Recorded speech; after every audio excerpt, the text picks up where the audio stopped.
Bonsoir et merci beaucoup de votre présence dans ce lieu si magnifique, le Cercle Lumineux Naturalier. Je suis très heureuse d'être parmi vous ce soir parce que j'ai l'occasion d'échanger avec ces personnalités qui sont passionnées par le patrimoine et qui dédient leur vie à la sauvegarde de leur château. Les trois sont des récipiendaires du prix de restauration French Heritage Society en 2025. Je vais vous les présenter et puis nous commencerons notre discussion. Il y aura une dizaine de minutes de questions-réponses à la fin de la table ronde. Je vais commencer avec Jean-Denis Berti, qui est propriétaire du château de Console-Grandville dans le Meurthe-et-Moselle. La fondation du château de Console-Grandville a été construite au XIe siècle et le château a été dans la même famille depuis 1640. Le projet soutenu par French Heritage Society est pour la restauration de la charpente et de la maçonnerie des anciennes écuries. Ensuite, il y a Sophie et François, qui est avec elle, de Clavière, propriétaire du château de Jarniaux. Le château de Jarniaux a été construit du XIIIe au XVIIIe siècle et chaque siècle a vu apparaître un nouveau bâtiment. Il a été dans la famille de Clavière depuis plus de 250 ans. Le projet soutenu par French Heritage Society est pour la restauration de la charpente de la partie XVIIIe siècle du château. Et pour terminer, Louis Guillaume, qui est propriétaire du château de Tirgon en Dordogne. Le château de Tirgon a été construit au XIIIe siècle et reconstruit au XVIIIe siècle.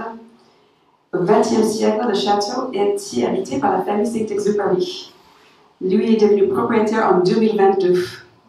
Le projet soutenu par French Heritage Society est pour la restauration du kiosque à musique Belvedere. Et puis, nous allons commencer avec des questions. Et je vais commencer avec une question pour vous tous. Et c'est la question suivante. Si on vous demande de décrire votre aventure de restauration en un ou deux seuls mots, comment est-ce que vous répondriez et pourquoi?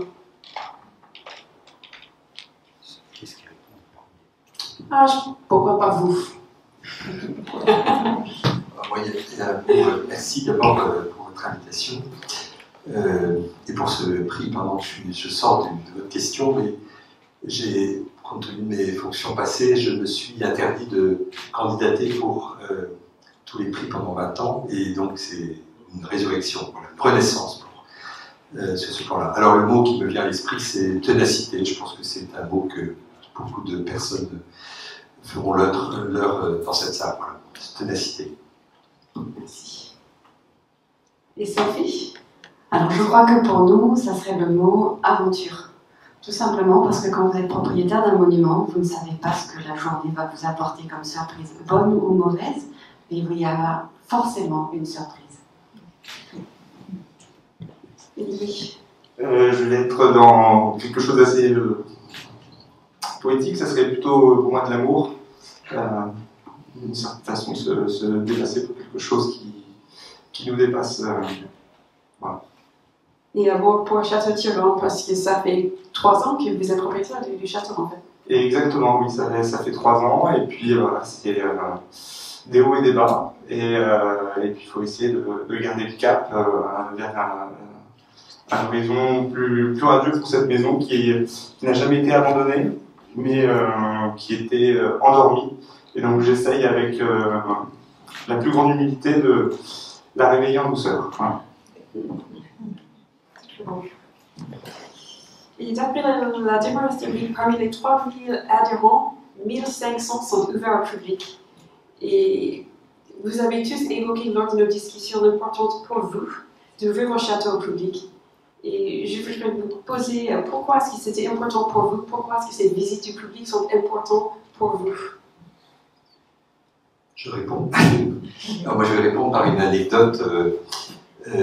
En 1982, je me retrouve un peu brutalement avec mon hectare de toiture sur la tête, pas complètement, et je vais rendre visite, je faisais mon service militaire à l'hôtel de la Marine. Je suis un des rares à avoir dormi 12 nuits à l'hôtel de la Marine.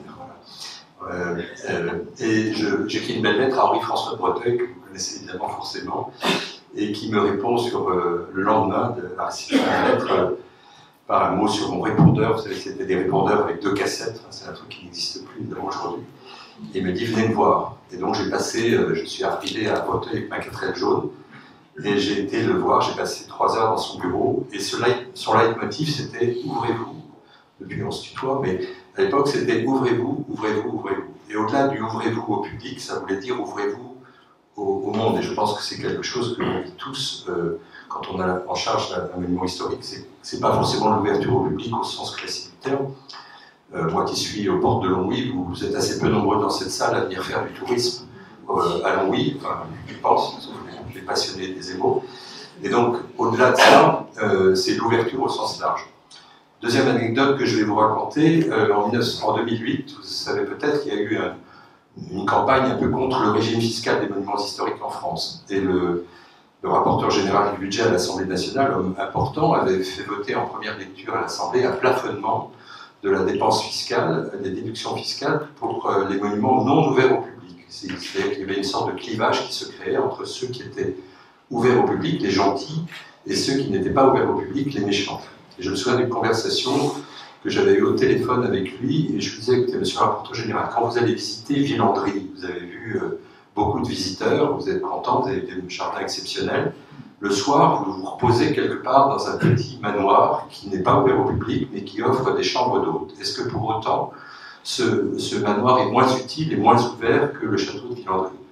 Et il m'avait dit, vous avez raison, il faut qu'on réfléchisse à une notion nouvelle qui est celle de contribution socio-économique au territoire. Je pense que derrière cette notion d'ouverture, je crois qu'il y a aussi une nécessité de faire évoluer un peu les choses.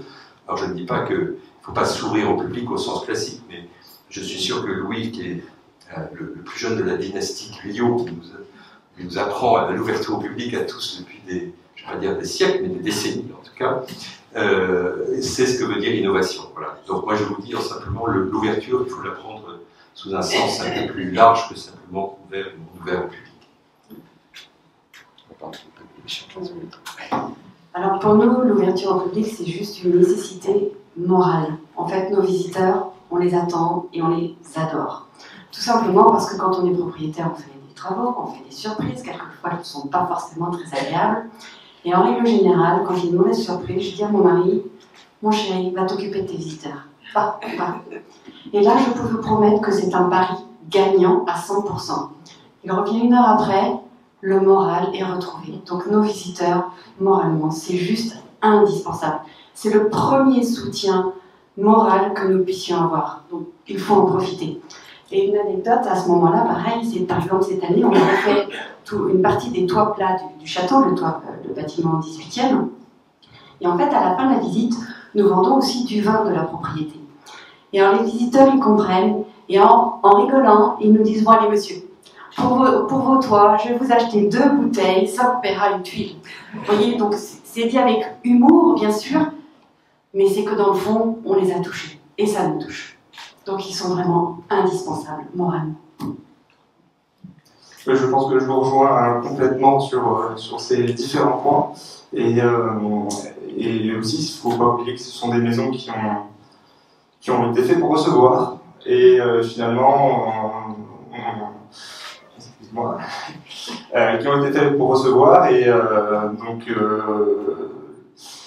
on les fait payer maintenant un petit peu, puisque c'est nécessaire, c'est quand même le nerf de la guerre. Et puisque voilà, il faut rembourser la banque, entretenir le château, et s'il en reste un petit peu, essayer de le restaurer petit à petit. Donc évidemment c'est une nécessité, c'est même une obligation de l'ouvrir, et en plus il y a une espèce de communion, comme vous disiez madame, de ce partage avec ce public qui n'attend qu'à être émerveilleux, je pense. Merci. Et Jean, vous êtes propriétaire du château de Cons-la-Grande-Ville, qui a été dans votre famille depuis 1640, comme j'ai dit plus tôt. Ancien président de la demeure historique, vice-président de la Fondation Mérimée, l'association que vous avez fondée. Avec cette connaissance vaste et diverse du monde du patrimoine, comment est-ce que vous diriez que la sauvegarde des monuments historiques a évolué depuis des années? Alors, je ne vais pas tout de suite répondre à votre question, mais je vais rappeler un souvenir. Denis me regarde en disant qu'est-ce qu'il va raconter encore. Et en fait, quand on est arrivé ensemble avec Henri Carvalho pour prendre le relais d'Henri-François Breteuil, et comme Denis était en 2001, et Denis était le seul qui parlait bien anglais, Et donc on lui a dit, bah, écoute, tu vas t'occuper de réunir les fondations américaines des 3 associations, VNF, Demeure Historique et CPJF. Voilà. Donc c'est pour rappeler quand même ce petit fait historique, puisque c'est ça qui a donné naissance, me semble-t-il, Denis, à French Heritage Society, que tu as... Oui, c'est Marisol de la Tour d'Auvergne qui... Oui. Mais tu représentais la demeure historique oui, dans cet équipage. Voilà. Donc, pardon, c'est une digression, mais c'est important de savoir d'où on vient. Voilà. Alors, c'est compliqué votre question parce que il faudrait interroger tout le monde, donc je ne vais peut-être pas y répondre.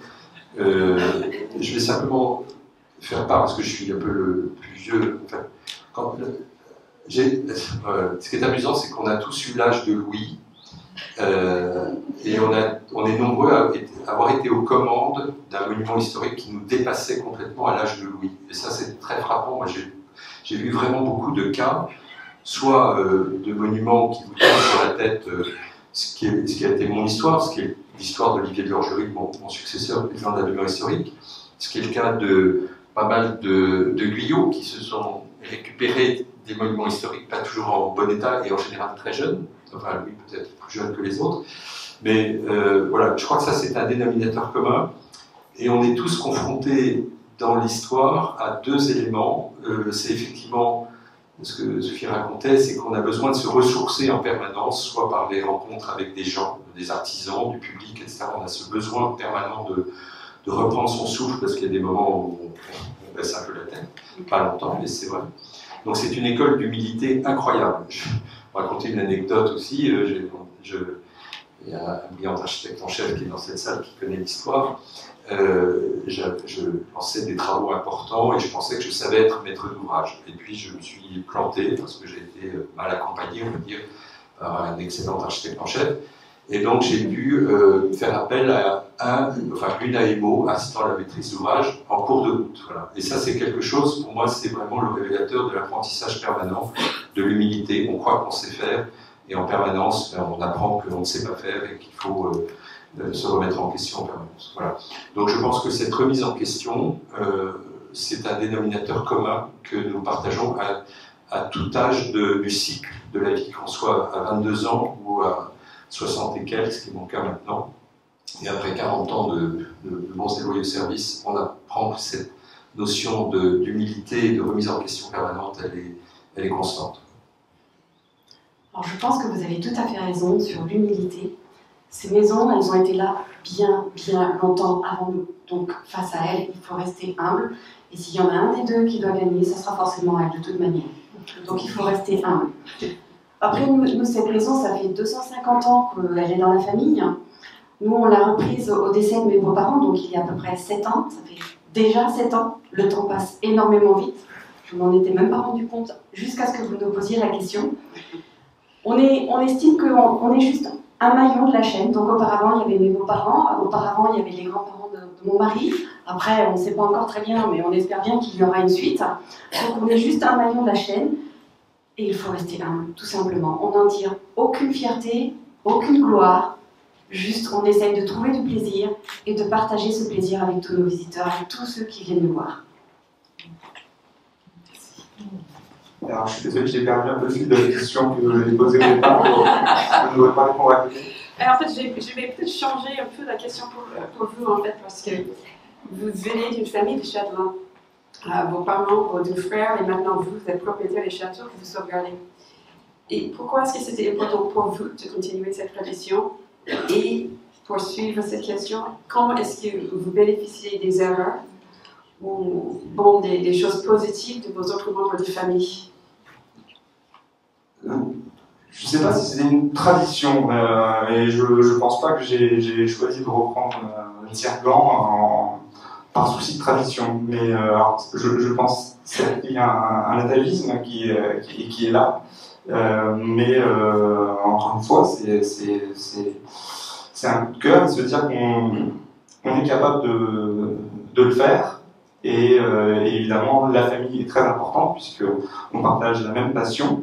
Et donc forcément, dans les coups de mou, dans les coups durs, et même s'ils ne durent pas longtemps, et ils sont bien présents, eh bien, la famille est là pour justement voir plus large, élargir un peu ses yeux et voir finalement ce qui compte le plus, c'est-à-dire avancer, peut-être faire un pas de côté, mais toujours avancer. Et avec cette connaissance des monuments historiques, comment est-ce que vous avez su que Château Thierlon était le château pour vous? Il n'y a pas vraiment d'explication. Alors, c'est un château. Alors, il n'a pas été reconstruit au XVIIIe. Le château d'origine est XVIIIe, et ensuite il a été reconstruit par la famille Lapalooze au début du XIXe siècle. Et donc, c'est une construction qui a duré jusqu'en 1880, où 3 générations de Lapalooze se sont succédées dans cette belle maison. Et c'est un coup de cœur, puisque c'est une maison qui est très attachante par le fait qu'elle n'a pas bougé depuis 150 ans. Et donc, elle possède des rides. Et c'est extrêmement charmant.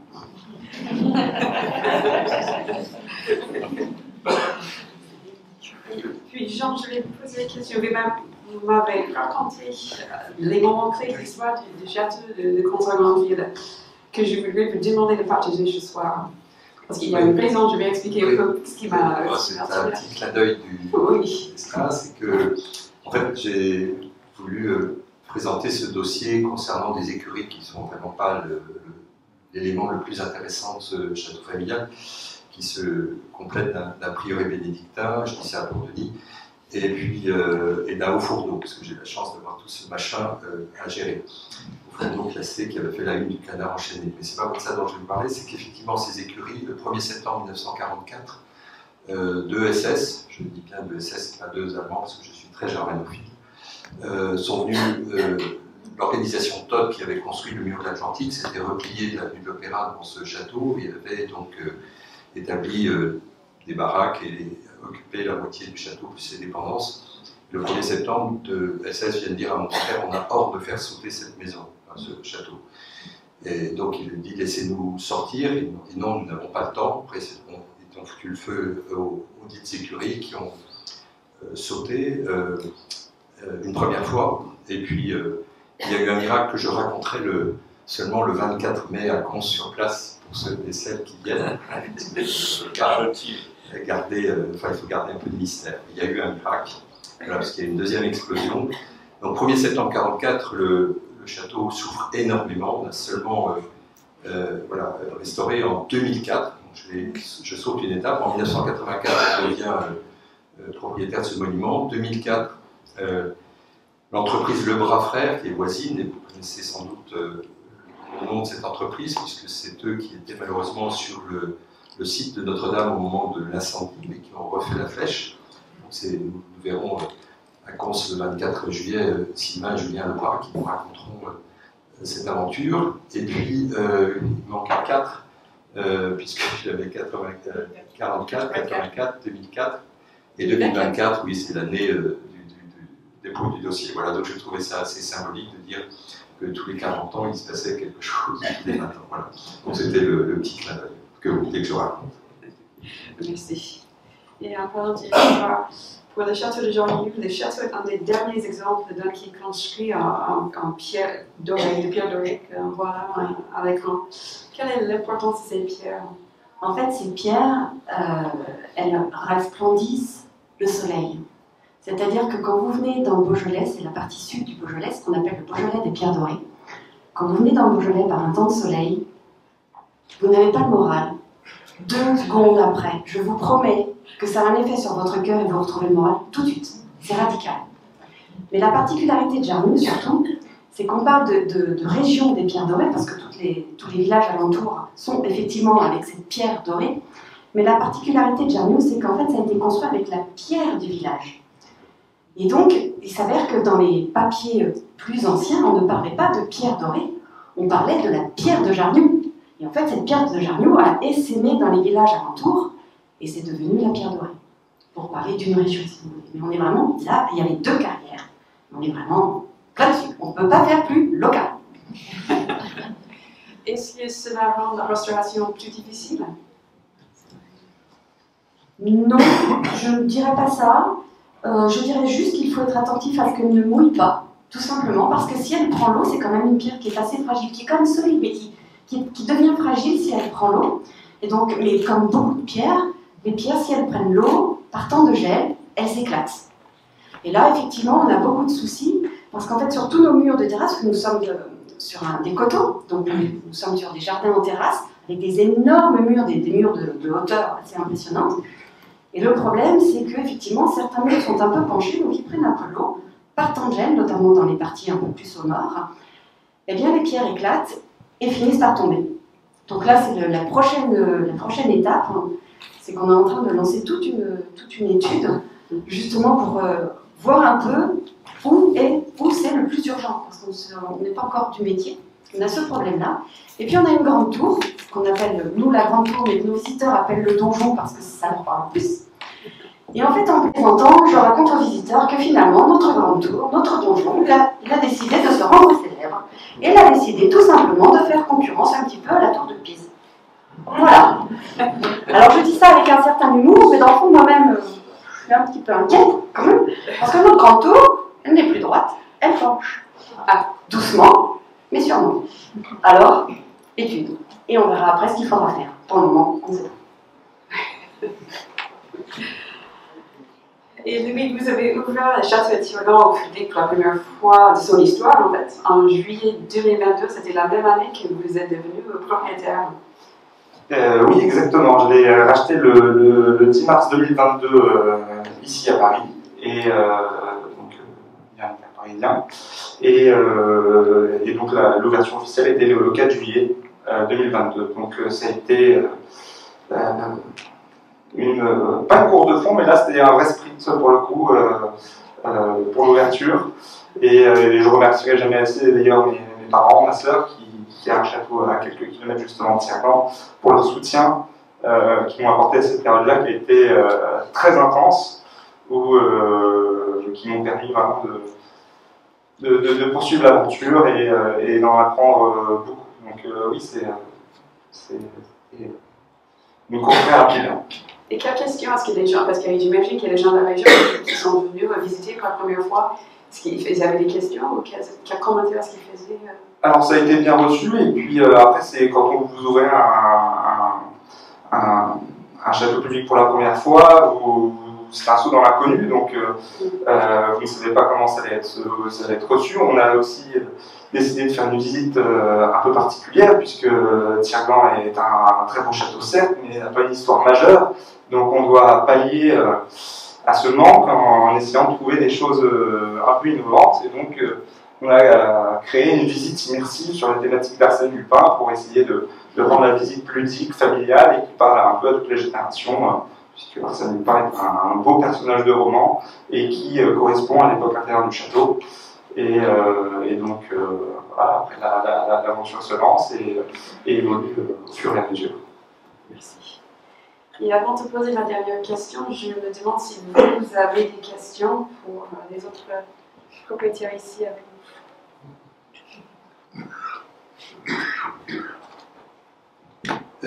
Moi j'ai une question à poser à Louis et à Sophie, c'est finalement quel est le moment de grâce qu'ils ont vécu, enfin dont ils se souviennent sans... Alors oui, c'est peut-être le jour de la signature chez le notaire, mais ce moment où on se dit bah, finalement, voilà, on oublie tout le reste, au-delà de la gentillesse des visiteurs qui remontent le moral. Et quel est ce moment Moi je vous raconterai une anecdote après. C'est bien. Question piège. Je n'ai pas préparé. Le moment de grâce, c'est quand vous vous mettez un peu dans le jardin, à la tombée du jour, que vous regardez votre maison et que le chantier que vous aviez commencé, que vous avez commencé quelques mois avant, parce que ça ne se compte pas en semaines, quelques mois avant, est enfin terminé. Les échafaudages sont partis, la grande grue est partie. Et là, vous vous asseyez dans le jardin, à la lueur du soir de la soirée qui arrive. Ça y est, c'est fini. Regarde mon chéri, comme c'est beau. On a réussi. Ouf. Voilà. C'est très beau. Un chantier, c'est pas quelques semaines, c'est quelques mois, quelquefois 6 mois. Voilà. Non, ça n'a pas été la signature étranglante, puisque c'est là où il faut tout trouver, finalement, c'est le départ de quelque chose, et donc il n'y a pas de moment en grâce particulier, puisqu'on n'a pas signé je ne sais combien de pages et les paraphés de chaque côté, mais je pense que le premier moment en grâce, puis il y en a plusieurs, il y a des bonheurs, des petites joies quotidiennes qui font qu'on peut poursuivre dans cette aventure difficile. Je pense que c'était le premier chantier que j'ai fait de restauration dans les grands salons du château. On a remis le parquet dans le billard, on a remis l'électricité qui n'avait pas été installée depuis peut-être 80 ans. Que j'ai cherché pendant des mois et des mois sur des commissaires-priseurs, des lustres, des appliques, pour essayer de coller au maximum à l'ambiance de la maison sans qu'on sente que ça a été rajouté après. Et donc, une fois qu'on allume le bouton, ça c'est un petit moment de grâce. Je raconte mon anecdote. C'est pas forcément un moment de grâce, mais c'est le fait qu'on découvre tous, et c'est pas très vieux ce que je vais vous raconter, donc ça veut dire que là, ça arrive à tout âge. C'est le fait que ces maisons, quelle que soit leur taille et leur histoire, sont des lieux de rencontre imprévus, incroyables. L'histoire que je vais vous raconter, c'est il y a 3-4 ans, les services de la DRAC m'imposent sur un bâtiment des fouilles archéologiques préventives. Alors, voilà, on attend ça, on tend le dos, on dit qu'est-ce qui va m'arriver. Je fais ce qu'il faut, et puis un monsieur, l'ingénieur d'archéologie, me dit finalement c'est intéressant ce qu'on trouve, on va rester un peu plus longtemps. Depuis, il est devenu passionné par ce lieu, qui en fait remonte, vous l'avez rappelé, au XIe siècle. Et un jour dans ma cuisine, qui est dans son jus, qui est vraiment le lieu le plus, comme dans beaucoup de châteaux, qu'on oublie mais dans lequel on vit à 100%, j'accueille un monsieur qui est un archiviste, passionné des Custines, famille qui a été dans ce château pendant longtemps. Et ils sont dans la cuisine, on prend un café, ils parlent, l'archiviste est en train de dépioter toutes les archives de mon château, on va les traduire, etc. Et j'avais posé sur la table de la cuisine une petite note avec des photos sur 6 aquebutes. Les aquebutes sont des fusils de rempart pour ceux qui... Et je dis, tiens, mon archéologue, qu'est-ce que vous en pensez? Ah, il me dit, écoutez, c'est intéressant, ça date de telle période. Et à ce moment-là, l'archiviste dit, écoutez, hier, j'ai déchiffré un document de 1518 qui évoque le partage de l'artillerie de ce château. Donc c'était incroyable de savoir que ces deux personnes qui ne se connaissaient pas, que je ne connaissais pas 5 ans avant, ont convergé et que 6 bouts de ferraille, parce que moi je pensais que c'était des bouts de ferraille, sont en fait des anciens fusils de rempart du château Renaissance et sont en train d'être classés monument historique. Donc je trouve que cette rencontre incroyable, c'est un moment, alors de grâce c'était peut-être un bien grand mot, mais c'est un moment magique. Voilà. Merci. Et pour terminer, c'est une grande question, je pense, mais d'après vous, quel est l'avenir de la préservation du patrimoine? Et en d'autres termes, à quoi devrions-nous, dans cette salle, si on est propriétaire, si on est mécène ou associations comme FHS ou passionné par le patrimoine, qu'est-ce qu'on devrait savoir pour assurer l'avenir du patrimoine? Oui, tu vas répondre, c'est lui l'avenir.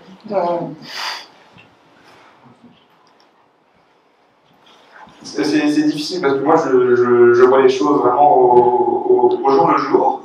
Et c'est un peu comme une montagne qu'on essaye de gravir. Il ne faut jamais regarder le sommet parce qu'on se décourage assez rapidement. Il faut toujours regarder ses pieds et quand on regarde l'air, on se trouve bien plus haut.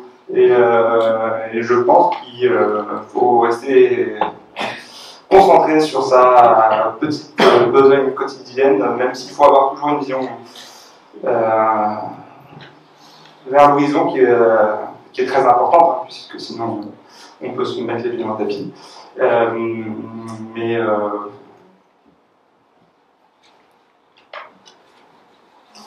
Est-ce que je termine l'allégorie de l'amour jusqu'au bout? Je ne sais pas. Oui, c'est de l'amour, finalement. Si je peux prêter à Dostoïevski le fait que la beauté sauvera le monde, Moi, j'ai très modestement ajouté que c'est plutôt, je pense, l'amour. Et si il y a dans cette salle des personnes qui n'ont pas encore franchi le pas de sauver des châteaux, eh bien, sachez qu'il y a des belles endormies qui vous attendent.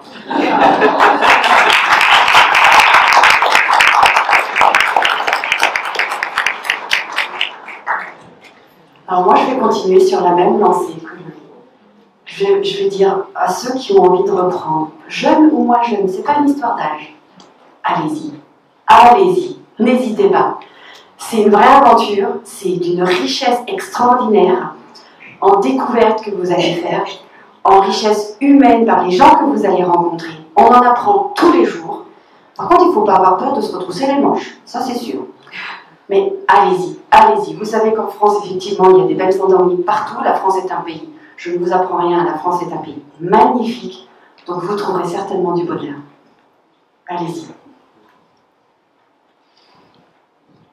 Je ne sais pas si je peux ajouter quelque chose. Moi, je dirais que, pour reprendre l'allégorie de l'amour, on va rester là-dessus. Alors, je ne sais pas si c'est le bon côté, mais je pense qu'à un moment donné, si on n'a pas de...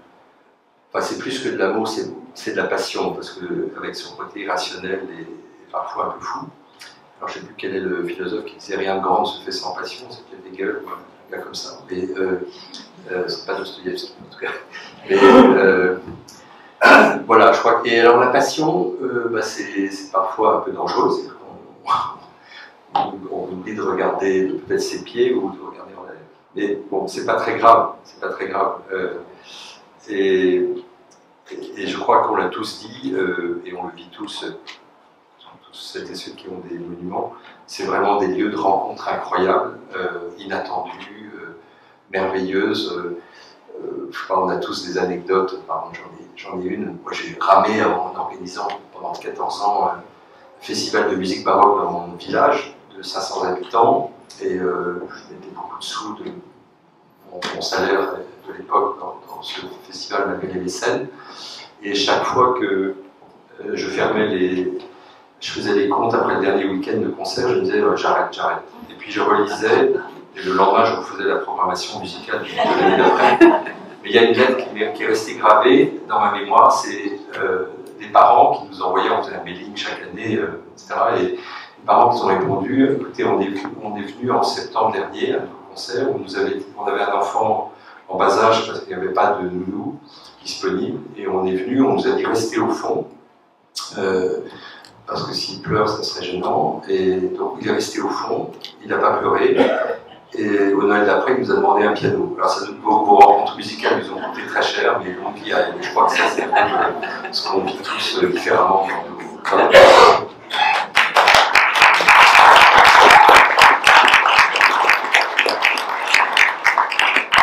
Merci tous de votre participation à cette table ronde. Maintenant, nous allons voir s'il y a des questions parmi les gens qui sont venus dans la salle. Si vous avez une question, vous pouvez lever la main, et puis il y a les collègues qui circulent avec des micros. C'est la première. Oui, c'est ça. Ah oui, voilà.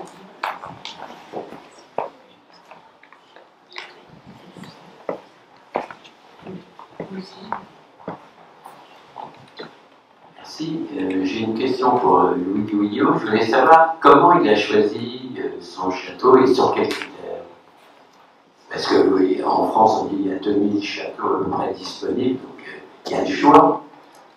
Mais qu'est-ce qui vous a poussé à choisir ce château? Vaste question. Vous m'aviez posé, je crois, la même question pendant notre entrevue, et je crois que j'ai pas trouvé de meilleure réponse de pourquoi vous avez choisi votre femme. C'est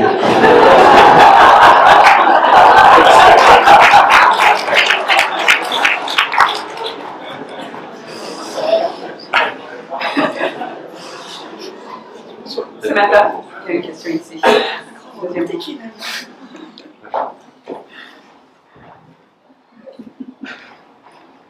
Merci. Je voulais revenir à tous ces chantiers que vous accompagnez. La reconstruction de Notre-Dame a montré le gisement extraordinaire de talents qui existait à travers la France. et de talents qui sont venus du monde entier. Mais il se trouve qu'il y a quelques mois, Madame Argelati, qui est ministre de la Culture, était venue et avait dit qu'elle avait gardé de cette époque le sentiment qu'il y avait bien sûr des compagnons, etc., mais qu'il n'y avait pas une véritable politique de formation au métier de restauration des vieux monuments.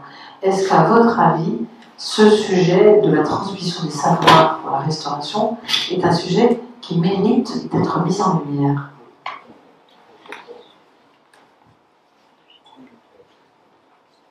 J'ai peut-être un début de réponse, si vous me permettez, mais je pense que c'est effectivement un problème majeur pour les entreprises qui sont compétentes pour restaurer le patrimoine, parce qu'il s'avère que nous, quand on refait, enfin on a refait tous les toits plats, donc, et quand on fait des travaux, on s'aperçoit qu'en fait les artisans, les entreprises compétentes manquent de personnel compétent. Donc et je pense que vis-à-vis, enfin, pour le ministère de la Culture, pour le ministère de l'Éducation, ils peuvent mettre un accent là-dessus. C'est un avenir pour les jeunes, ou les moins jeunes d'ailleurs. Mais effectivement, il y a un manque. Je peux ajouter, pardon, c'est encore une anecdote, mais elle est révélatrice et elle va dans le sens de votre question. Enfin, elle a éclairé votre question. L'année dernière, j'avais organisé une visite de l'entreprise Le Bras pour des amis.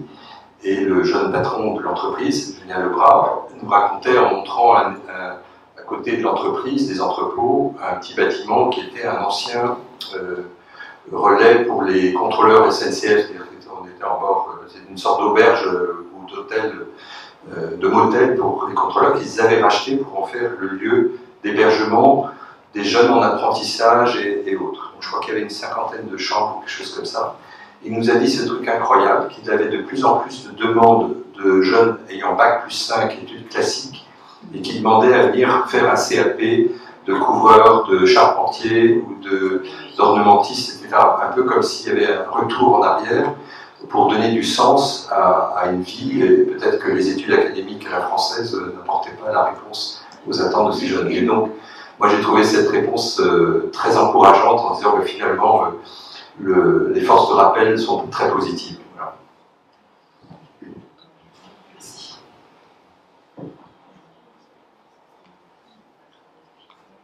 C'est bon. Je vous remercie toutes et tous